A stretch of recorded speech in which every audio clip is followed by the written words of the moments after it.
آج یا کل ایک انتہائی خوفناک قسم کی سٹوری سامنے آ رہی ہے جس کے اندر یہ ثابت کیا جائے گا کہ عمران خان صاحب کے جو لوگ تھے ان کو کہاں سے اٹھایا گیا ہے، کس قسم کی جیلوں کے اندر رکھا جا رہا ہے اور ان کے ساتھ سلوک کیا ہو رہا ہے، اور یہ لوگ کون ہیں اور یہ کہاں سے آئے ہیں اور کیا ان کا تعلق خیبر پختونخوا کے ساتھ ہے۔ یہ ساری چیزیں جو ہوں گی اس سٹوری کے اندر ہوں گی۔ کیا یہ سٹوری واقعی آ رہی ہے، کہاں آ رہی ہے، کس طرح آ رہی ہے اور اس کا تدارک کیسے ہو سکے گا، یہ ہم آپ کو آج کے ویلاگ میں پوری تفصیل کے ساتھ بتائیں گے۔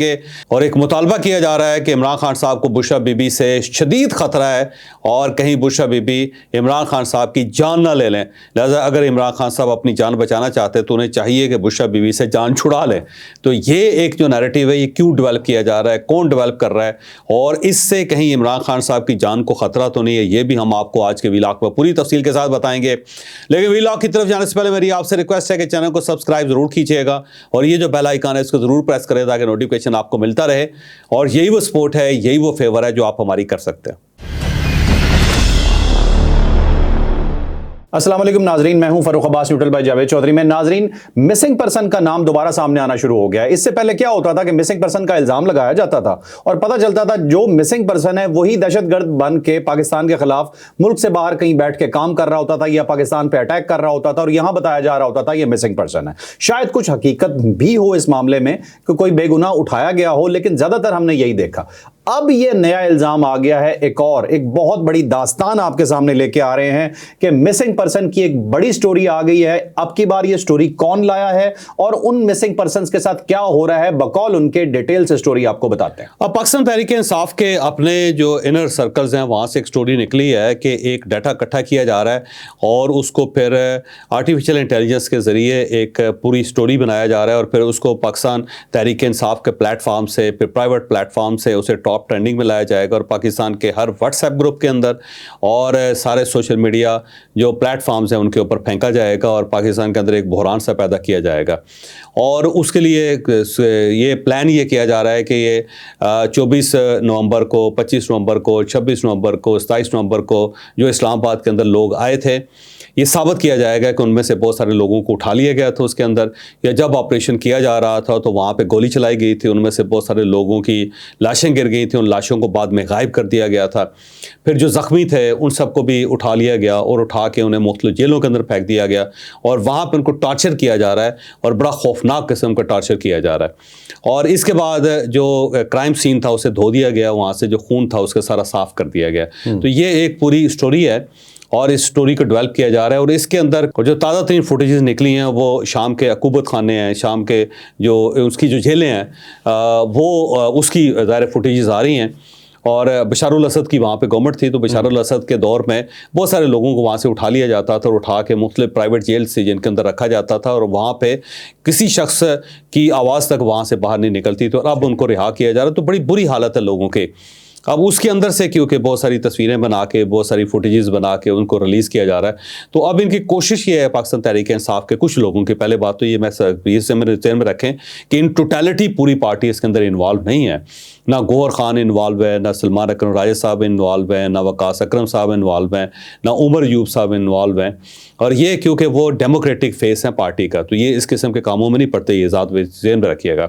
یہ کچھ اور لوگ ہیں جو باہر بیٹھے ہوئے ہیں اور جن کا کام ہی یہ ہے کہ پارٹی کے لیے ایک ڈرٹی قسم کا نیریٹو کریٹ کرنا یا پاکستان کے لیے ایک برا اور خوفناک قسم کا نیریٹو کریٹ کرنا جس سے پاکستان کے اسٹیٹ کمزور ہو اور وہ کارنر بھی ہو اور اسے بہت زیادہ ایفرٹ بھی کرنی پڑے اپنے امیج کو بچانے کے لیے۔ تو یہ لوگ جو بیٹھے ہوئے ہیں امریکہ کے اندر بیٹھے ہوئے ہیں، یورپ کے اندر بیٹھے ہوئے ہیں اور کچھ فار ایسٹ کے اندر بیٹھے ہوئے ہیں، یہ لوگ وہاں سے اپریٹ کرتے ہیں چیزوں کو اور اس کے بعد ایک عجیب سا خوفناک سا ایک منظر کریٹ کر کے اسے بہت ڈیولپ کرتے ہیں، اسے بہت پھیلاتے ہیں۔ تو یہ چیزیں جو جناب ان کے اندر کے سرکل سے نکلی ہیں اور کہ جناب یہ شام کی تصویریں لیں گے اور پھر اس کو مینوپلیٹ کریں گے، مینوپلیٹ کر کے باقاعدہ جو ہے نا اس کی ایک پوری کمپین بنائیں گے، کمپین بنا کے اس کو پاکستان کے اندر اور بیرون ملک چلائیں گے اور جب تک یہ گورنمنٹ آف پاکستان ثابت کرے گی کہ یہ فیک نیوز ہے اور اس کا سورس یہ ہے، اس وقت تک یہ اتنی خبر کو پھیلا چکے ہوں گے کہ پاکستان کے اندر کوحرام برپا ہو جائے گا، بلکہ انٹرنیشنل فورم کے اوپر بھی کوحرام برپا ہو جائے گا۔ اب اسرائیل اور انڈیا میرا خیال ہے اس کو زیادہ بوسٹ دے گا کیونکہ ان دونوں کو پاکستان کے اندر کوئی کیاس ہو، کنفیوژن ہو تو ان دونوں کو بڑا فائدہ ہوتا ہے۔ ہوتا ہے. تو دیکھیے گا اگر یہ فوٹیج آتی ہے تو اسے سب سے پہلے انڈیا کی طرف سے پروموٹ کیا جائے گا, اور وہاں پہ بڑے وہاں پہ بھی میرا خیال ہے ٹرولرز بیٹھے ہوئے ہیں پوری اسٹیٹ کے اندر ہی بہت زیادہ, کیونکہ آئی ٹی کی انڈسٹری بڑی, ان کی سوشل میڈیا کی انڈسٹری بڑی پاورفل ہے. تو وہ ایک دم اس کو پھیلا دیں گے, جب پھیلائیں گے تو پوری دنیا کے اندر ایک نا چیخو پکار ہو جائے گی. تو ہے بڑا خوفناک سا ڈیٹا, اگر یہ ہو جاتا ہے اسی طرح تو میرا خیال ہے پاکستان کو نقصان بہت ہوگا. لیکن پارٹی میرا خیال ہے اس لیول تک چلی گئی ہے اور یہ چاہتی ہے کہ جس وقت سول نافرمانی کا اعلان ہو تو ساتھ یہ کمپین چلے.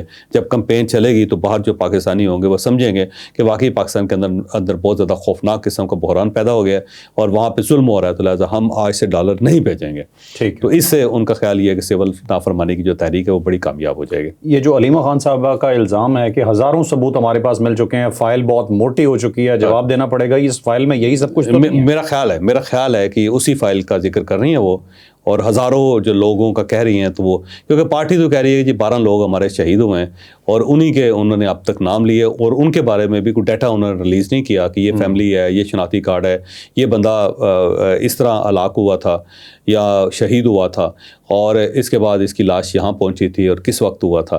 کیونکہ ان میں سے کسی کی لاش کے بارے میں نے فرینزک ٹیسٹ نہیں کروایا اس کا, نہ ہی انہوں نے اس کا میڈیکل کروایا. بھائی آپ کی گورنمنٹ ہے, آپ کے پاس سورس ہے, آپ کے پاس پورے اکوپمنٹ ہیں, آپ کے پاس پورا ایک ادارہ ہے, آپ اس ادارے کو کہتے ہیں ساری لاشوں کا آپ فرینزک ٹیسٹ کروا لیتے یا پھر ان کا میڈیکل کروا لیتے, میڈیکل کروا کے تو اس کو سامنے رکھ دیتے کہ جناب یہ ہے, یہ گولی لگی ہے, یہ سرکاری گولی ہے, یہ اس کا کیلیبر ہے گولی کا, اور اس وقت لگی ہے, اس وقت اس کی ڈیتھ ہوئی ہے, یہ اس کا پروفائل ہے, تو آپ وہ کر لیتے ہیں. نہ انہوں نے میڈیکل کروایا اس کا, نہ انہوں نے اس کا پروفائل لانچ کیا ہے. بس یہ جی یہ ہمارے شہید ہیں اور ان کی لاشیں اٹھا کے دفن کر کے ان کے جنازے پڑھ کے, جنازے بھی ان کے لاحقین نے پڑھے, ان میں بھی یہ شریک نہیں ہوئے, اور اس کے بعد پھر انہوں نے ان کو اٹھانا شروع کر دیا. تو اب 12 ہیں, 12 سے آگے ان کے پاس ڈیٹا نہیں ہے. اور گرفتار جو لوگ ہیں ان کے بارے میں یہ کلیم کر رہے ہیں کہ 200 ہیں, پارٹی 200 کہہ رہی ہے, اور علیمہ باجی اور عمران خان صاحب کہہ رہے ہیں ہزاروں کی تعداد میں. ڈیٹا کسی کے پاس نہیں ہے. اور اب میرا خیال ہے وہ پوری فائل بنا کے اتنی بڑی موٹی, اور اس میں سے اگر یہ کمپین پوری لانچ کرتے ہیں تو اس کا مطلب یہ ہوا کہ پاکستان کے اوپر یہ فائنل اٹیک بھی انہوں نے کر دیا. یہ ایک وہ ایٹمی دھماکہ تھا جو عمران خان صاحب اس ملک کے اوپر کرنا چاہتے ہیں, وہ کر دیا انہوں نے. ٹھیک ہے. اچھا چوہدری صاحب, میں ایک چیز آپ سے جاننا چاہتا ہوں کہ سوشل میڈیا بہت تگڑا ہے پی ٹی آئی کا, ان کے پاس اگر اوریجنل فوٹیجز یہ چیزیں موجود ہوتی ہیں تو اے آئی سے چیزیں بن کے کبھی نہ آ رہی ہوتی. آرٹیفیشل انٹیلیجنس کی تصویروں سے سوشل میڈیا بھرا ہوا ہے کیونکہ اوریجنل فوٹیجز شاید موجود نہیں تھی. دوسری سائڈ پہ چوہدری صاحب آپ کو یاد ہوگا ہزارہ برادری کے لوگ شہید ہوئے تھے جس کے اوپر خان صاحب جنازہ پڑھنے بھی نہیں گئے, افسوس کرنے بھی نہیں گئے تھے کوئٹہ میں, اور 100 لاشیں وہاں پہ پڑی ہوئی تھیں, ان کے پاس وہ شہادتیں موجود تھیں. انہوں نے اپنی ان شہداء کو سڑک پہ رکھ دیا اور کہا کہ کوئی وزیر اعظم یا کوئی آئے ہماری داد رسی کرے. یہ نہیں گئے تھے. اگر پی ٹی آئی کے پاس لاشیں ہوتی تو کیا یہ اسے سامنے رکھ کے اس طرح کا احتجاج نہیں کر سکتے؟ بالکل کر سکتے تھے, لیکن انہوں نے نہیں کیا. تو اس کا مطلب یہ ہے کہ کوئی چیز ہے جو مسنگ ہے اس کے اندر. یہ بات درست ہے کہ گولی اصل والی نہیں چلی وہاں پہ, پریکٹس بلٹس چلی ہیں, ڈمی بلٹس چلی ہیں, اس میں کوئی شک نہیں ہے, میں بار بار کہہ رہا ہوں. لیکن کسی جگہ پہ کوئی نہ شخص زخمی ہوا ہے, نہ کوئی شخص جان سے گیا ہے, نہ کسی بلڈنگ کا شیشہ ٹوٹا ہے, نہ کسی عمارت کے اوپر گولی کا نشان ہے, نہ کسی درخت کے اوپر, نہ کسی بیریئر کے اوپر, نہ کسی میٹرو اسٹیشن کے اوپر کوئی گولی کا نشان نہیں ہے. تو آپ یہ کہہ دیتے ہیں کہ مشین گن چلی ہے, تو مشین گن سے تو 1 منٹ کے اندر 950 گولیاں نکلتی ہیں اور 5000 گولیاں اس کے اوپر لوڈ ہوتی ہیں. 5000 گولیاں چلیں تو ایسا ہو نہیں سکتا کہ وہ کسی درخت کو ڈیمیج نہ کرے, کسی بلڈنگ کو ڈیمیج نہ کرے, کسی کی انسان کو نہ لگے, کوئی شیشہ نہ توڑے, یا کسی میٹرو اسٹیشن کو وہ نقصان نہ پہنچائے. کہیں نہ کہیں اس کا خول ہونا چاہیے تھا, کہیں نہ کہیں اس کا سوراخ ہونا چاہیے تھا, کہیں نہ کہیں کوئی نہ کوئی زخمی, کوئی نہ کوئی شہید ہونا چاہیے تھا. گولیاں چلی ہیں لیکن ڈمی بلٹ سے افیکٹ اس کا یہی آ رہا تھا کہ یہاں پہ مشین گنیں چل گئی ہیں, جو بار بار کہتے ہیں نا مشین گنیں چل رہی تھیں, لیکن گولی لگی کسی کو نہیں ہے. اسی لیے ان کی جو گاڑیاں ہیں وہ کہتے ہیں جی ہماری گاڑیوں پر ڈائریکٹ فائرنگ ہوئی ہے. گاڑی کا ایویڈنس بھی ابھی تک پیش نہیں کر سکے کہ یہ گاڑی ہے, یہ دیکھیں اس کے اوپر گولیوں کے نشان ہیں. دیکھیں گنڈاپور اور بی بی صاحبہ نے بھی کہا کہ ہم پہ فائرنگ ہوئی ہے, یہاں پہ فائرنگ ہوئی ہے, لیکن وہ کسی جگہ اس کو بھی پیش نہیں کر سکے. اور دوسرے اگر زخمی ہیں یا مسنگ پرسنز ہیں تو ان کے پاس تو ڈیٹا ہونا چاہیے تھا. اب تک یہ اپنے یوٹیوبرس کو لے جاتے ہیں کہ یہ گھر ہے, یہ بندہ ہے, اسے پوچھیں جی آپ کا بیٹا کہاں چلا گیا. ٹھیک ہے, وہ آج تک تو یہ کر نہیں سکے. تو میرا خیال ہے یہ ایک سارا ایک ڈمی قسم کی تحریک ہے جس کے اندر جان نہیں ہے. اور اگر ہوتی فرق یقین کرو اور واقعی یہاں پہ گولی لگی ہوتی, لوگ شہید ہوئے ہوتے, سب سے پہلے ہم لوگ کھڑے ہوتے ان کے ساتھ. بالکل. کہ یہ ریاست ہے، ریاست تو ماں کی طرح ہوتی ہے، اس کے پاس یہ کہاں سے یہ اختیار آ گیا کہ اپنے لوگوں کے اوپر گولی چلا دے. اگر کوئی ایک بے گناہ بھی اس طرح ایک بے گناہ بھی گناہ گار بھی ہوتا تو میں سمجھتا ہوں کہ ہم سب کو کھڑا ہونا چاہیے تھا. بار بار پاکستان تحریک انصاف سے کہہ رہے ہیں ابھی تک تو کوئی ڈیٹا پیش نہیں کر رہے. عمران خان صاحب سے رپورٹر پہنچتے تو وہ کہتے ہیں جی میری پارٹی نہیں کرنا چاہتی، یہ لوگ میرے سے ناراض ہو گئے ہیں، مجھ سے دور ہو گئے ہیں، یہ دوسرے فریق کے ساتھ مل گئے ہیں، یہ خوشی خوشی جو ہے نا بہت ساری چیزیں کر رہے ہیں. ٹھیک ہے ناظرین، اپنی دوسری سٹوری کی طرف چلتے ہیں. مطالبہ کر دیا گیا جی خان صاحب سے کہ وہ بشرا بی بی کو طلاق دے دیں، اور وجہ یہ بتائی جا رہی ہے کہ بشرا بی بی سے عمران خان صاحب کی جان کو خطرہ ہے. اور عمران خان صاحب پہ جو پہلے بھی اٹیکس ہوئے ہیں اس میں بھی ان کے قریبی لوگ شامل تھے، اور ابھی اسپیسیفک بشرا بی بی کا نام لیا جا رہا ہے. یہ مطالبہ کون کر رہا ہے، یہ سٹوری کیا ہے، کیا واقعی جان کو خطرہ ہے؟ لے کے چلتے ہیں جاوید چوہر صاحب. فیصل واڈا صاحب جو ہے وہ انہوں نے یہ انیشیٹو لیا. سب سے پہلے انہوں نے یہ کہنا شروع کیا کہ جی بشرا بی بی سے عمران خان صاحب کی جان کو خطرہ ہے، وہ کچھ چیز بھی ان کو کھلا سکتی ہیں، کوئی چیز بھی ان کو پلا سکتی ہیں، اور ان کا مقصد یہ ہے کہ وہ پارٹی کی قیادت سنبھالنا چاہتی ہے، پارٹی کی چیف بننا چاہتی ہیں، اور اس سے وہ سیاست کرنا چاہتی ہیں. پارٹی کے پاس ایک لاش ہونی چاہیے، ایک بڑے لیڈر کی لاش ہونی چاہیے جس کو وہ بیچ سکے، جس کو وہ پروموٹ کر سکے، جس کی بنیاد پہ وہ سیاست کر سکے. تو یہ فیصل واڈا صاحب کہہ رہے ہیں. اب فیصل واڈا صاحب بار بار یہ کہہ رہے ہیں کہ بشرا بی بی کے ہاتھ سے اگر انہوں نے کوئی چیز کھا لی تو ان کی جان چلی جائے گی. لہٰذا وہ ساتھ یہ بھی کہہ رہے ہیں کہ جی عمران خان صاحب کو چاہیے کہ بشرا بی بی سے جان چھڑا لیں اور ان کو طلاق دے دیں. اب پہلی بات تو یہ ہے کہ میں فیصل واڈا صاحب کے اس مطالبے سے متفق نہیں ہوں کہ ایک شرعی شادی ہے اور دونوں میاں بیوی ہیں، اور فیصل واڈا صاحب کے کہنے پہ عمران خان صاحب بشرا بیوی کو طلاق دے دے. کیوں دے دے بھائی؟ ان کی ایک عائلی زندگی ہے، وہ اپنی زندگی میں خوش ہیں، وہ اپنی بیوی سے مطمئن ہے، بیوی اپنے خامد سے مطمئن ہے. تو فیصل واڈا صاحب کون ہوتے ہیں اس قسم کا مطالبہ کرنے والے؟ تو میں اس مطالبے کے حق میں نہیں ہوں. دوسرا فیصل واڈا صاحب یہ جو کہہ رہے ہیں نا بار بار کہ بشرا بیوی جو ہے وہ کچھ کرنا چاہ رہی ہے عمران خان صاحب کو، تو اس کے اندر ان بٹوین دا لائن بہت ساری چیزیں چھپی ہوئی ہیں کہ کہیں ایسا نہ ہو کہ عمران خان صاحب کی جان کو واقعی جیل کے اندر خطرہ ہو. اور ضروری نہیں ہے کہ بشرا بی بی اس کے اندر انوالو ہوں. اگر جیل کے اہلکار ان کو کوئی چیز دے جاتے ہیں یا ان کا کوئی اپنا ورکر یا ان کا کوئی لیڈر انہیں کوئی چیز کھلا جاتا ہے تو عمران خان صاحب کی جان تو چلی گئی. جب چلی گئی تو دو لوگوں کے اوپر الزام آ جائے گا، بشرا بی بی کے اوپر الزام لا جائے گا. فیصل واڈا صاحب کہیں گے دیکھیں جی میں تو پہلے ہی کہہ رہا تھا آپ کو. اور دوسرا یہ ہے کہ اسٹیبلشمنٹ کے اوپر الزام آ جائے گا کہ اسٹیبلشمنٹ نے عمران خان صاحب کو جیل کے اندر قتل کر دیا. تو اس سے ظاہر ہے پاکستان کے اندر ایک ابھال سا آ جائے گا، ایک بھونچال آ جائے گا. تو میرا خیال ہے کہ یہ بڑی خطرناک سی چیز ہے، اور فیصل واڈا صاحب اپنے ہر پروگرام کے اندر یہ کہہ رہے ہیں. اور میں بار بار کہہ رہا ہوں کہ فیصل واڈا صاحب کی زبان سفید ہے، اور جب وہ اس قسم کی بات کرتے ہیں تو اس طرح ہونا شروع کر دیتا ہے، ہو جاتا ہے اس طرح. تو عمران خان صاحب کو چاہیے کہ وہ فیصل واڈا صاحب کے ساتھ صلح کریں اور ان کے ساتھ ملاقات کر کے ان کے خدشات جو فیصل واڈا صاحب کے ان کو دور کرنے کی کوشش کریں. ثبوت مانگ لیں کہ آپ کس بیان سے ثبوت مانگ لیں، کیونکہ واڈا صاحب اتنی بار کہہ چکے ہیں. اور یہ دنیا ایک عجیب سی دنیا ہے جس کے اندر جب آپ کوئی اس طرح سوچتے ہیں تو بعض اوقات نہیں بلکہ اکثر اوقات ویسے ہونا شروع ہو جاتا ہے. تو کوئی واقعی ایسا نہ ہو کہ عمران خان صاحب کی جان چلی جائے اور اس کا خمیازہ پھر پورے ملک کو بھگتنا پڑے. بڑے لیڈر ہیں، بڑی پارٹی ہے، اللہ تعالیٰ انہیں سلامت رکھے، انہیں تا قیامت سلامت رکھے، اور انہیں موقع دے کہ یہ پاکستان کے اندر پالیٹکس کر سکیں اور پاکستان کے لیے کوئی بہتر دن تلاش کر سکیں یا بہتر دن تخلیق کر سکیں پاکستان کے لیے. تو عمران خان صاحب جو ہیں میں تو ان کا خیر خواہ ہوں، میری ان کے لیے دعائیں ہیں.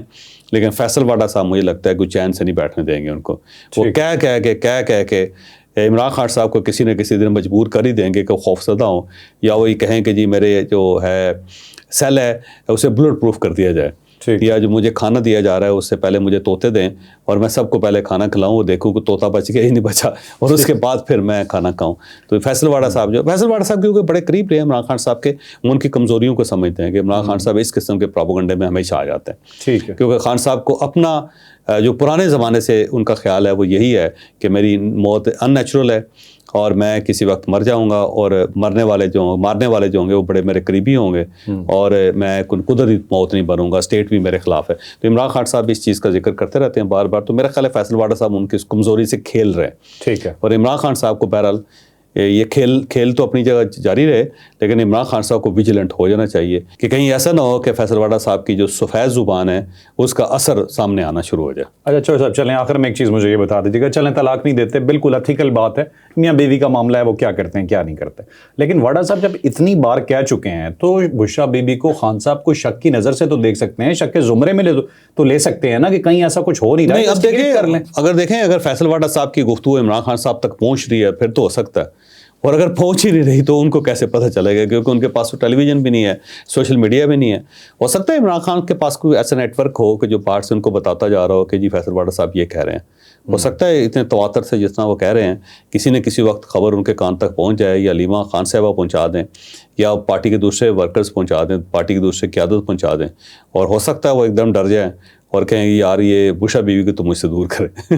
ٹھیک ہے ٹھیک ہے. ناظرین آپ نے آج کا ویلاگ دیکھا، یقیناً انفارمیٹیو رہا ہوگا. پاکستان کے لیے دعا کیجیے گا. سب خیر رہے. لائک شیئر سبسکرائب کرنا نہیں بھولنا. اجازت دیجیے. اللہ حافظ.